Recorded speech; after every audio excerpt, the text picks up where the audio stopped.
What about warfare and its consequences? You don't need me to tell you that warfare is a massive problem. Could spend many hours talking about the arms race and how, despite there having been no major worldwide conflict since the end of 1945, yet conflicts continue to rage right throughout the world.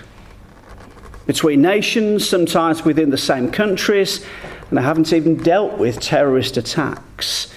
Let's think about just one country. We could look at so many. Just one, South Sudan. What do we know about this country? Well, it gained its independence in 2011.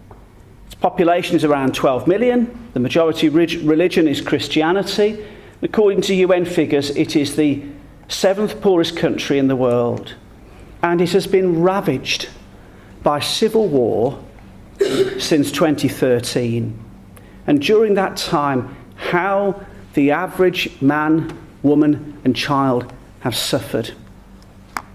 During this time, the third largest refugee crisis in the world has arisen. 3.7 million have fled their homes. 6 out of 10 children in South Sudan are now refugees. What then is the Bible's solution to this? How can there ever be peace in regions like South Sudan or Afghanistan or Syria? Let's turn to the reading that Chris did for us, please, in Micah chapter 4. So towards the end of our Old Testament, if you find Matthew and work your way back, you should come to the prophecy of Micah.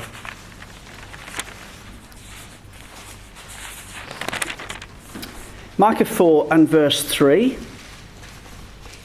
Again, this is describing the work of one bearing the name of God himself. It's the Lord Jesus Christ, having returned to the earth in great power. So, chapter 4, verse 3.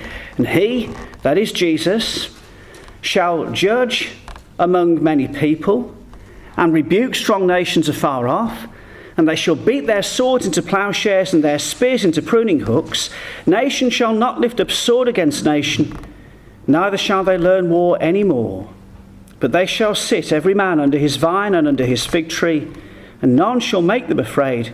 For the mouth of the Lord of hosts hath spoken it. Don't want any of the younger ones to think that sounds boring. Sitting all day under a vine or the fig tree, it won't be boring, it will be fantastic. It will be exciting, it will be dramatic, it will be safe.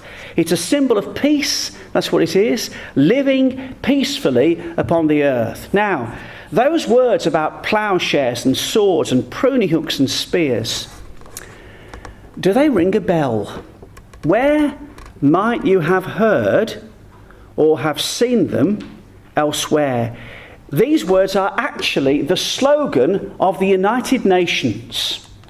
And here we have a statue of a man beating his sword into a plowshare outside the UN building in New York. And it's on a plinth, and on the plinth there are some words. You may not be able to see them. It's a quotation from Micah. However, it is misquoted. Look at this. At the top, they shall beat their swords into plowshares.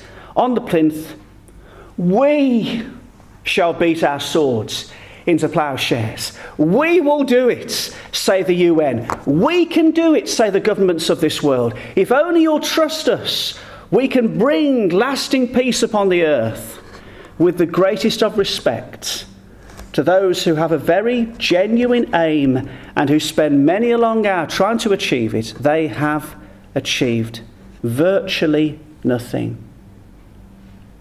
You look at the Middle East since the establishment of the UN, how much has been achieved? Real, lasting peace.